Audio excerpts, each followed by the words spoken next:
Everyone, welcome to my YouTube channel study time with Priyanka. आज के इस वीडियो में हम कंटिन्यू करने जा रहे हैं हमारा chapter number 7 of class 11 history book and इस चैप्टर का नाम है चेंजिंग कल्चरल ट्रेडिशन। ये वीडियो बेसिकली इस चैप्टर का पार्ट 4 वीडियो है। अगर आप लोगों को इस चैप्टर के प्रीवियस वीडियोस देखने हैं, यानी कि अगर आपको इस चैप्टर का part 1, part 2 and part 3 video देखना है, देन वीडियोस का लिंक आपको डिस्क्रिप्शन बॉक्स में मिल जाएगा, जिसमें हमने बहुत ही डिटेल वे में इस चैप्टर के इंट्रोडक्शन को साथ ही फर्स्ट 7 टॉपिक्स को कंप्लीट किया है। एंड इन वीडियोस के अलावा अगर आपको क्लास 11 हिस्ट्री के दूसरे चैप्टर्स का भी एक्सप्लेनेशन वाला वीडियो देखना है, देन सारे चैप्टर्स का लिंक भी आपको डिस्क्रिप्शन बॉक्स में मिल जाएगा। Please check my description box. अब बिना टाइम वेस्ट किए अपने आज के इस वीडियो पे फोकस करते हैं। आज के इस वीडियो में हमें टॉपिक नंबर 8 से स्टार्ट करना है and the name of the topic is a new concept of human beings. यानी कि इस टॉपिक में हम ह्यूमन बींग्स यानी कि मनुष्य के एक नए कॉन्सेप्ट, एक नए विचार, एक नए सिद्धांत के बारे में पढ़ने वाले हैं। ह्यूमनिस्ट कल्चर यानी कि मानववादी संस्कृति का बहुत सारे फीचर्स में से, बहुत सारे विशेषताओं में से एक विशेषता, एक फीचर ये था कि ह्यूमन बींग्स के लाइफ में यानी कि मनुष्य के जीवन में जो रिलीजन का कंट्रोल हुआ करता था, जो धर्म का नियंत्रण हुआ करता था, वो अब हमें कम देखने को मिला है। जैसे कि हमने प्रीवियस चैप्टर्स में देखा था, मेनली जो फ्यूडलिज्म वाला हमारा चैप्टर था, उसमें हमने देखा था कि मोस्टली जो थर्ड ऑर्डर के लोग थे, जो थर्ड ऑर्डर के मनुष्य थे, ह्यूमन बींग्स थे, वो लोग के लाइफ में, वो लोग के जीवन में रिलीजन का बहुत ज़्यादा कंट्रोल होता था। अब जैसे कि एक न्यू कल्चर डेवलप हो रहा था इटाली में, यूरोप में ह्यूमनिज्म का कल्चर डेवलप हो रहा था।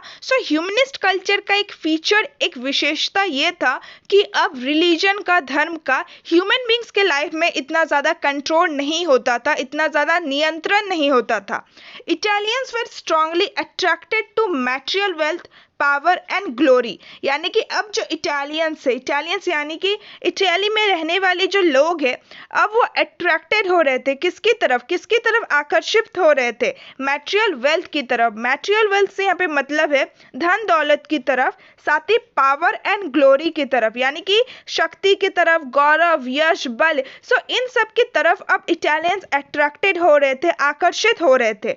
But they were not necessarily irreligious, यानी कि भले ही इटालियंस अब इन सब की तरफ आकर्षित हो रहे थे, रिलीजन का ज़्यादा कंट्रोल नहीं था उनके लाइफ में, बट इसका मतलब ये नहीं था कि वो लोग आधार्मिक बन गए हैं, यानी कि उन्होंने अपना धर्म छोड़ दिया है, अब अपने रिलीजन में उनका फेथ नहीं है। नहीं, वो अपना धर्म को भी प्रैक्टिस कर रहे थे, रिलीजन भी उनके लिए इम्पॉर्टेंट था, बट रिलीजन का जितना कंट्रोल हुआ करता था उनके लाइफ में, अब हमें वो कंट्रोल देखने को नहीं मिला है।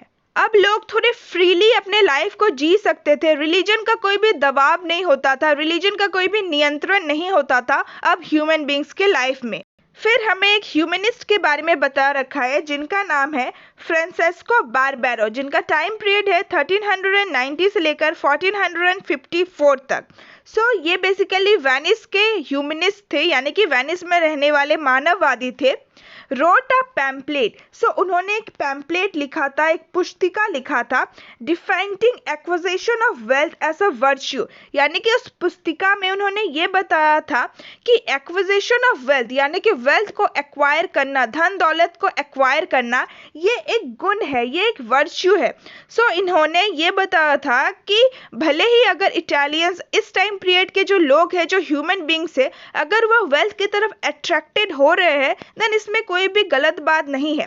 वेल्थ को एक्वायर करना, वेल्थ को, धन दौलत को इकट्ठा करना, ये किसी भी मनुष्य का एक गुण हो सकता है। फॉर एग्जाम्पल, अगर आप आज के टाइम पीरियड में भी देखते हैं, अगर किसी व्यक्ति के पास, अगर किसी मनुष्य के पास बहुत ज़्यादा वेल्थ है, बहुत ज़्यादा धन दौलत है, देन हम कहते हैं कि ये उनका एक गुण है, उनके पास ये एबिलिटी है, ये कैपेबिलिटीज़ है कि वो वेल्थ को एक्वायर कर सकता है। फ्रांसिस्को का भी यही कहना था कि अगर कोई मनुष्य, अगर कोई व्यक्ति धन को एक्वायर कर रहा है, वेल्थ को एक्वायर कर रहा है, दैट मीन्स उस व्यक्ति के पास इतना एबिलिटी है, इतनी कैपेबिलिटीज़ है कि वो धन को एक्वायर कर सकता है, वेल्थ को एक्वायर कर सकता है। सो इसीलिए वो उसका एक गुण है, वो इसका एक एबिलिटी है। सो फ्रांसिस्को ने इस चीज़ को एक पॉजिटिव वे में हमें बताया है। हमें एक्वायर ऑफ वेल्थ, वेल्थ को एक्वायर करना एक पॉजिटिव वे से, एक पॉजिटिव व्यू दिया है हमें इसे नेगेटिव तौर पे नहीं देखना चाहिए कि हाँ धन को एक्वायर कर रहा है, धन दौलत की तरफ आकर्षित हो रहे हैं। बट फ्रांसिस्को ने ये बताया है कि अगर कोई व्यक्ति, अगर कोई मनुष्य धन को एक्वायर कर रहा है, देन वो उनका एक गुण है, एक वर्च्यू है। फिर हमें एक दूसरे इटालियन ह्यूमनिस्ट के बारे में बता रखा है जिनका नाम है लोरेंजो वाला, जिनका टाइम पीरियड है 1406 से लेकर 1457। सो उन्होंने एक बुक लिखा था जिसका नाम था ऑन प्लेजर। सो उस बुक में उन्होंने ये बताया था, उनका मानना ये था that the study of history leads man to strive for a life of perfection. So इसका मतलब ये है कि लोरेंजो ये मानते थे, ये बिलीव करते थे कि अगर कोई व्यक्ति हिस्ट्री को स्टडी करता है, यानी कि अगर कोई व्यक्ति इतिहास को पढ़ता है, देन उस व्यक्ति को एक परफेक्ट लाइफ, एक आदर्श लाइफ जीने के लिए बहुत ज़्यादा प्रेरणा मिलती है। वो संघर्ष करता है, वो प्रयास करता है कि वो एक परफेक्ट लाइफ जी सके, एक आदर्श लाइफ जी सके। साथ ही लोरेंजो ने क्रिटिसाइज किया है क्रिश्चियन इंजंक्शन अगेंस्ट प्लेजर, यानी कि लोरेंजो ने क्रिश्चियन इंजंक्शन को क्रिटिसाइज किया है, उनकी निंदा की है, जो कि प्लेजर के अगेंस्ट होता है। सो क्रिश्चियन इंजंक्शन से यहाँ पे मतलब है कि जो फर्स्ट ऑर्डर है, जो क्लर्जी है, जो बिशप है, जो पोप है, वो जो आदेश देते हैं, जो आज्ञा देते हैं थर्ड ऑर्डर के लोगों को, ऑर्डिनरी पीपल को, जो वो खुद तो फॉलो नहीं करते हैं बट चाहते हैं कि जो थर्ड ऑर्डर के लोग हैं वो उसको फॉलो करे। सो लोरेंजो ने क्रिश्चियन इंजंक्शन को, यानी कि ऐसे आदेश की, ऐसे आज्ञा की निंदा की है, उसको क्रिटिसाइज किया है, जो कि प्लेजर यानी कि जॉय के अगेंस्ट जाता है। यानी कि प्रीवियस चैप्टर्स में हमने देखा था कि थर्ड ऑर्डर के लोगों को जो भी क्लर्जी, जो भी आदेश देते थे, जो भी आज्ञा देते थे, जब थर्ड ऑर्डर के लोग उसको फॉलो करते थे, उसको फॉलो करके उन्हें बहुत ज़्यादा खुशी नहीं मिलती थी, उनको जॉय नहीं मिलता था, बल्कि वो लोग बहुत ज़्यादा डिप्रेस फील रहते थे, बल्कि उन्हें बहुत ज़्यादा कठिनाई होती थी, बहुत ज़्यादा डिफिकल्ट होता था उनके लिए इन सारे आदेश को फॉलो करना, जैसे कि उनके लैंड्स में काम करना, उनको टैक्स प्रोवाइड करना। सो जो क्रिश्चियंस थे, जो क्रिश्चियन प्रेस, जो क्लर्जी थे, वो बेसिकली दूसरे लोगों को ये बोलते थे कि आप लोग सिनर हो, यानी कि आप लोग बहुत ज़्यादा पापी हो, आपने इस पृथ्वी पे जन्म लिया है, दैट मीन्स आपने कोई पाप किया है, एंड अगर आपको पाप का पश्चाताप करना है, देन आपको ये सारे जो आदेश है, जो आज्ञा है, इसको फॉलो करने पड़ेंगे, इसको मानने पड़ेंगे।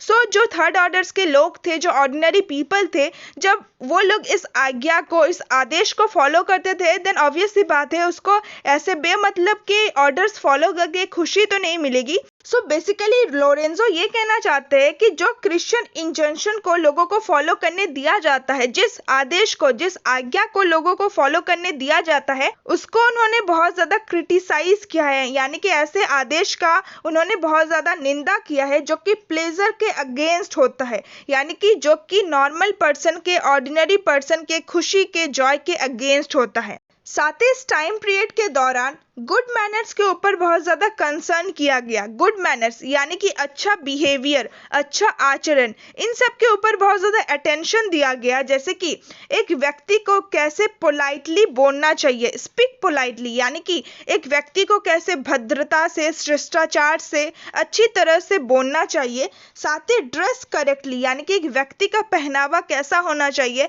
कैसे वो अच्छी तरह से अपने पहनावे को पहन सकता है। And what skills a person of culture should learn, यानी कि एक व्यक्ति को कैसे स्किल्स, कैसे एबिलिटी को लर्न करना चाहिए, सीखना चाहिए। Humanism also implied that individuals were capable of shaping their own life through means other than the mere percept of power and money। यानी कि ह्यूमनिज्म का जो ये कॉन्सेप्ट है, जो मानववादी ये जो कल्चर है, ये भी सजेस्ट करते हैं कि हर एक इंडिविजुअल इतने ज़्यादा कैपेबल है, हर एक मनुष्य के पास इतनी ज़्यादा क्षमता है कि वो अपने लाइफ को, अपने जीवन को खुद शेप कर सकता है through means other than the mere pursuit of power and money, यानी कि सिर्फ और सिर्फ पावर, यानी कि बल और मनी, यानी कि धन दौलत एक जरिया नहीं है, एक वे नहीं है जिसके थ्रू ह्यूमन बींग्स अपने लाइफ को शेप कर सकते हैं, बल्कि इसके अलावा और भी बहुत ज़्यादा मीन्स है, और भी बहुत सारे तरीके हैं जिसके थ्रू ह्यूमन बींग्स अपने लाइफ को शेप कर सकते हैं। ह्यूमन बींग्स खुद इतने कैपेबल है। This ideal was closely tied with the belief that human nature was many-sided. So ये जो ideal है, ये जो idea है, ये बहुत ज़्यादा closely link करता है इस belief के साथ कि human nature यानी कि मनुष्य का जो nature है वो many-sided है, उसका बहुपक्ष है, which went against the three separate orders that feudal society believed in. And ये जो ideal है, ये basically जो feudal society में, feudalism के society में जो तीन सेपरेट ऑर्डर है, first order, second order and third order, जिसमें फर्स्ट ऑर्डर में क्लर्जी है, सेकंड ऑर्डर में नोबल्स है एंड थर्ड ऑर्डर में ऑर्डिनरी मैन है, पीजेंट्स वगैरह है. सो ये जो तीन सेपरेट ऑर्डर्स क्रिएट हुए थे फ्यूडल सोसाइटी में, ये इस आइडिया के बिल्कुल खिलाफ है, बिल्कुल अगेंस्ट है. So with this we have completed our 8th topic, a new concept of human beings, जिसमें हमने मेनली दो ह्यूमनिस्ट के बारे में पढ़ा, दो मानववादी के विचारों के बारे में पढ़ा. साथ ही हमने देखा कि ह्यूमनिस्ट कल्चर का एक फीचर ये है कि अब ह्यूमन लाइफ में रिलीजन का इतना कंट्रोल नहीं है. सो आई होप कि आपको ये टॉपिक अच्छे से समझ में आ गया होगा. So now let's move to our next topic, the aspiration of women. So इस टॉपिक को एक्सप्लेन करने से पहले अगर आपको वीडियो अच्छा लग रहा है, अगर आपको मेरा एक्सप्लेनेशन अच्छा लग रहा है, then please like my video. So इस टॉपिक में हम लोग वुमेन के यानी कि औरत के एस्पिरेशन के बारे में पढ़ने वाले हैं, उनकी आकांक्षाओं के बारे में, उनके एम्बिशन, उनके डिजायर, उनके अभिलाषाओं के बारे में पढ़ने वाले हैं. सो इंडिविजुअलिटी का यानी कि व्यक्तित्व का और सिटीजनशिप का यानी कि नागरिकता का ये जो न्यू आइडियल था, ये जो न्यू आइडिया था, उसमें वुमेन को एक्सक्लूड किया गया. सो प्रीवियस टॉपिक्स में इसी चैप्टर के हमने देखा था कि सिटीजनशिप का जो आइडिया है वो डेवलप हो रहा था इटाली में. सो ये जो न्यू आइडिया था इंडिविजुअलिटी का, सिटीजनशिप का, सो इस आइडिया में, इस आइडियल में, इस आदर्श में कहीं ना कहीं वुमेन को शामिल नहीं किया गया था, वुमेन को एक्सक्लूड किया गया था. फिर बता रखा है कि एरिस्टोक्रेटिक फैमिलीज में यानी कि ऊंचे वर्ग के परिवारों में जो मैन होते हैं, जो पुरुष होते हैं, वो लोग पब्लिक लाइफ को डोमिनेट करते हैं. यानी कि सार्वजनिक जीवन में सिर्फ और सिर्फ पुरुषों का ही डोमिनेंस हुआ करता था, उन्हीं का रुतबा हुआ करता था. साथ ही वो लोग अपने फैमिलीज में यानी कि अपने परिवार के डिसीजन मेकर्स हुआ करते थे. यानी कि अगर किसी भी परिवार में कुछ भी डिसीजन लेना हो, देन सिर्फ और सिर्फ मैन के पास ये राइट था, पुरुषों के पास ये अधिकार था कि वो अपने परिवार में डिसीजंस को ले सके, फैसलों को ले सके. सो यहाँ पे हमें ये देखने को मिला है कि जो वुमेन है, जो औरत है, उनको अपने फैमिलीज में छोटे बड़े डिसीजन लेने का भी अधिकार नहीं था. इवन ये चीज़ हमें आज के टाइम पीरियड में भी देखने को मिलता है.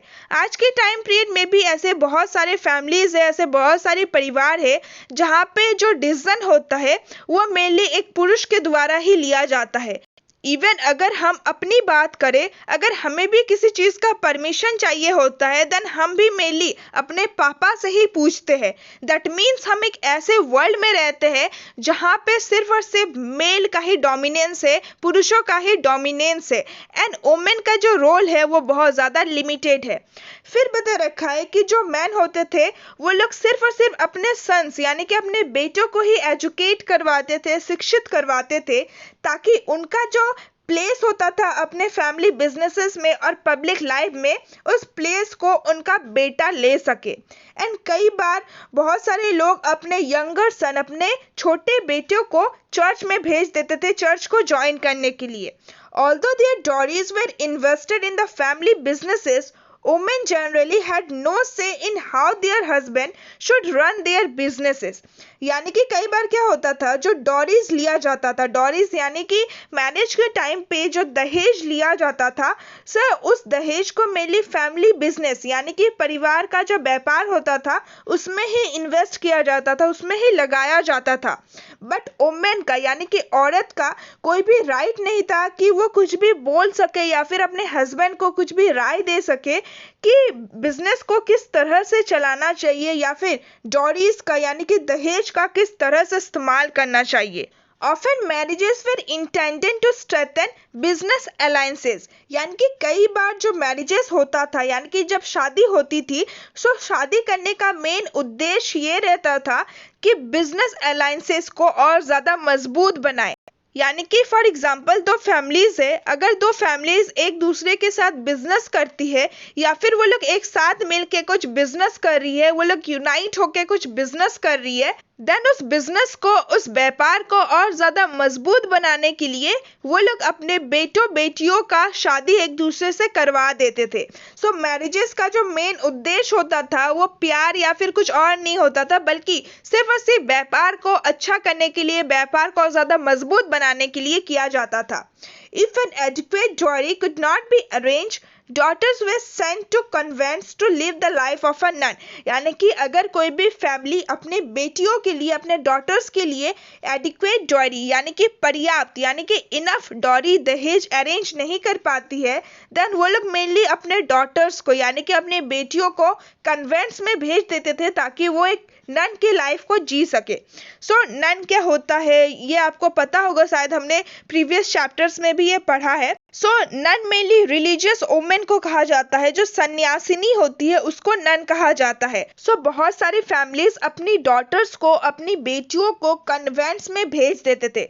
सो कन्वेंट्स बेसिकली एक रिलीजियस रेजिडेंस होता है, स्पेशली फॉर नन। सन्यासिनी के लिए एक रिलीजियस रेजिडेंस होता है जिसको महिला मठ भी कहा जाता है। सो बहुत सारी फैमिलीज अपने डॉटर्स को ऐसे महिला मठों में भेज देती थी, एक नन यानी कि एक सन्यासिनी का जीवन बिताने के लिए।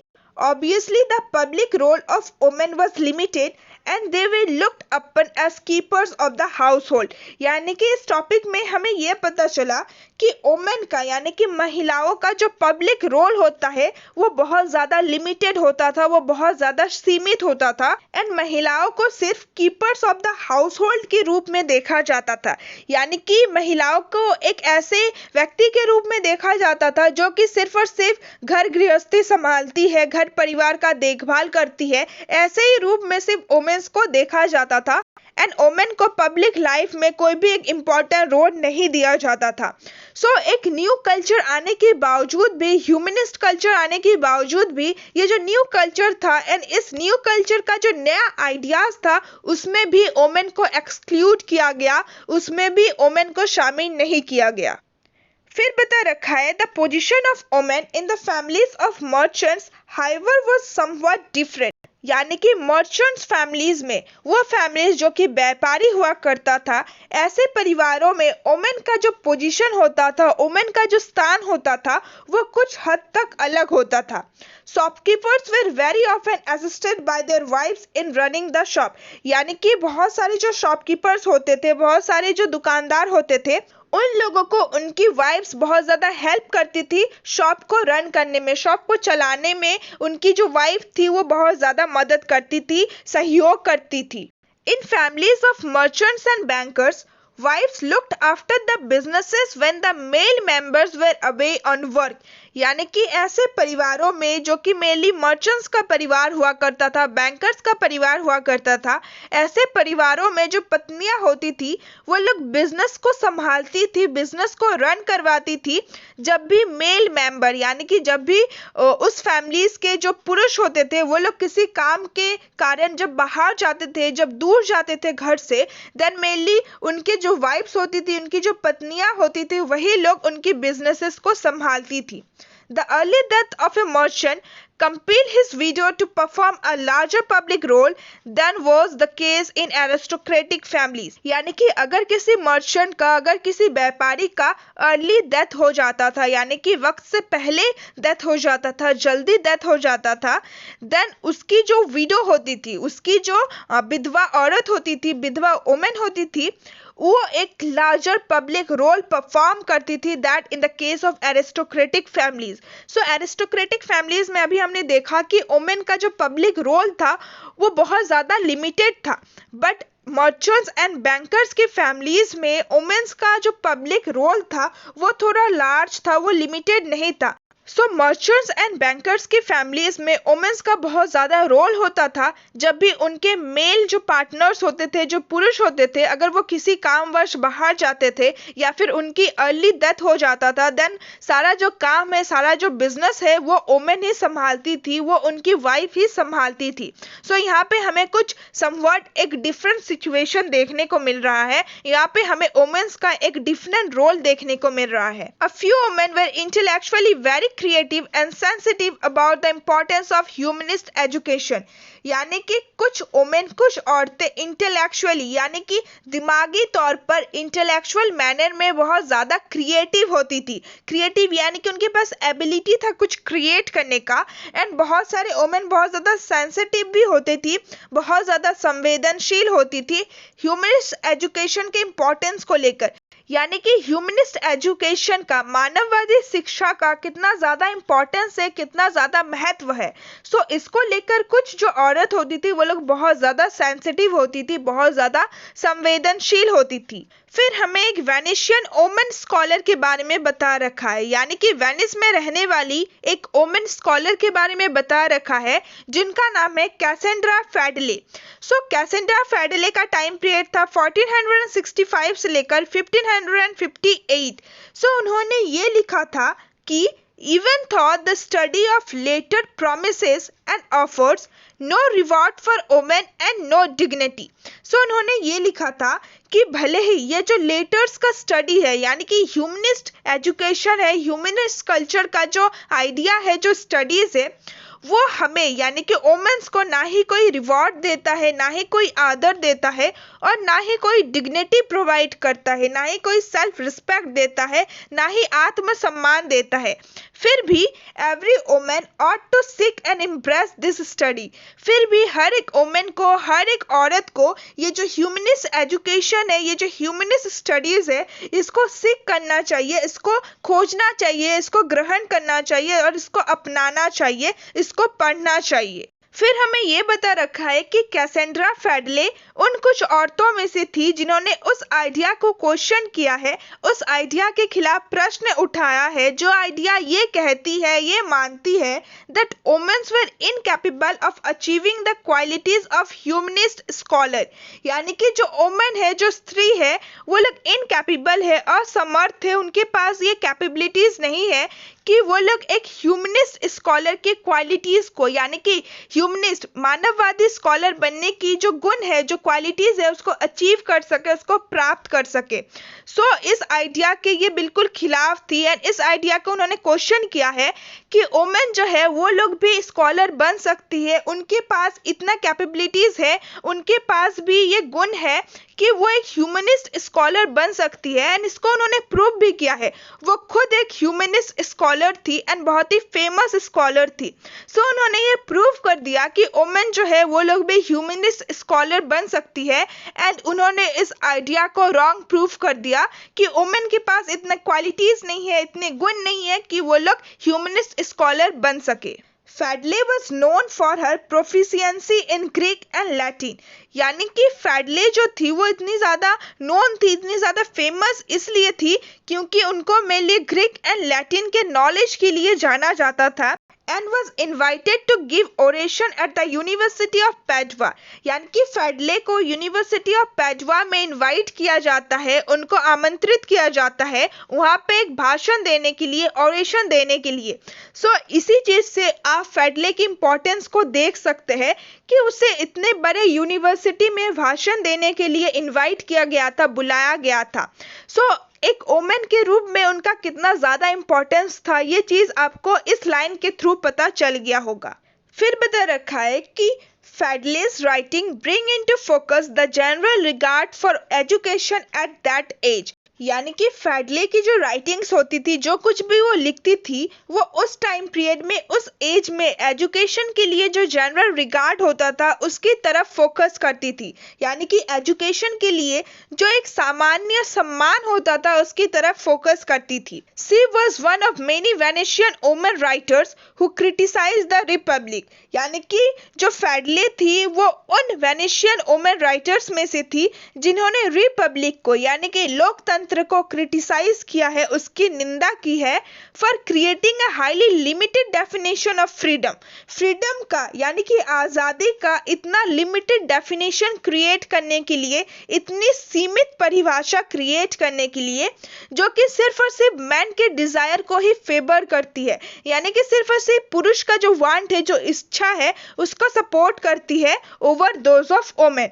सो इसीलिए फैडले जो है वो रिपब्लिक को क्रिटिसाइज करती है, लोकतंत्र की निंदा करती है। सो कैसेंड्रा फैडले के अलावा और एक रिमार्केबल वोमेन थी, यानी कि और एक असाधारण वोमेन थी, जिनको मार्चेसा ऑफ मैंटुआ कहा जाता था, यानी कि मैंटुआ में रहने वाली एक इटालियन नोबल वोमेन जिनका नाम था इजाबेला द ईस्ट, एंड उनका टाइम पीरियड था 1474 से लेकर 1539। She ruled the state while her husband was absent, यानी कि ये जो वोमेन थी जिनका नाम था इजाबेला, इन्होंने अपने स्टेट को, अपने राज्य को रूल किया था जब उनके जो हस्बैंड थे, उनके जो पति थे, वो एब्सेंट थे, वो वहाँ पे नहीं थे। एंड द कोर्ट ऑफ मांटुआ, यानी कि स्टेट को भी इन्होंने रूल किया था, राज्य को भी रूल किया था, साथ ही मांटुआ के कोर्ट को भी रूल किया था। A small state was famed for its intellectual brilliance, यानी कि ये जो स्मॉल स्टेट था मांटुआ, जो कि एक स्मॉल स्टेट था,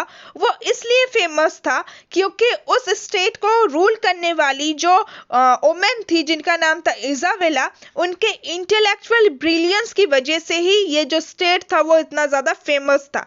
यानी कि इजाबेला का जो ब्रिलियंस था वो इतनी ज़्यादा जीनियस थी, उनकी जो मेंटल एबिलिटी थी वो बहुत ज़्यादा अच्छा था, इंटेलेक्चुअली यानी कि इंटेलेक्चुअल मैनर में, दिमागी रूप में वो बहुत ज़्यादा ब्रिलियंट थी। एंड इसीलिए ये जो स्मॉल स्टेट था वो उनकी ब्रिलियंस की वजह से ही फेमस था।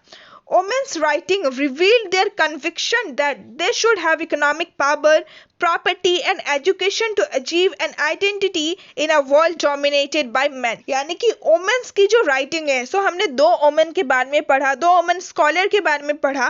पहले का नाम था कैसेंड्रा फैडले एंड दूसरा का नाम था इजाबेला द ईस्ट। सो इन दोनों वोमेन्स के राइटिंग्स को देख के हमें ये पता चला, इन वोमेन्स की जो राइटिंग्स थी वो इस बात को प्रकट करती थी कि उनका क्या ओपिनियन था, उनका क्या बिलीफ था।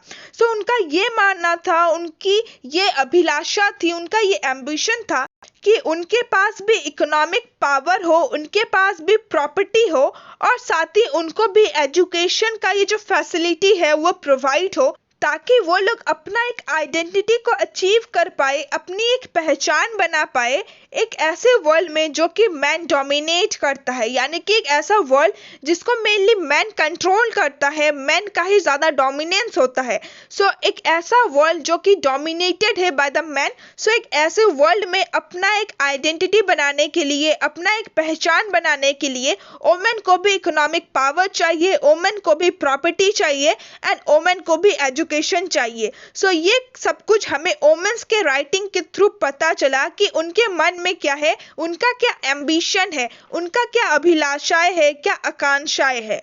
सो with this we have completed our 9th topic, the aspiration of women. So I hope कि इस टॉपिक को भी आप लोगों को बहुत ही अच्छे से समझ में आ गया होगा। Rest of the topic will discuss in our next video. हम अपना 10th topic debates with Christianity next video में देखेंगे। सो अगर आपको ये वीडियो अच्छा लगा, अगर आपको एक्सप्लेनेशन अच्छा लगा, then please like my video, share my video with all your friends and don't forget to subscribe to my channel for more videos like this. So see you soon in my next video. Till then, bye bye and stay tuned with my channel, and thanks for watching my video.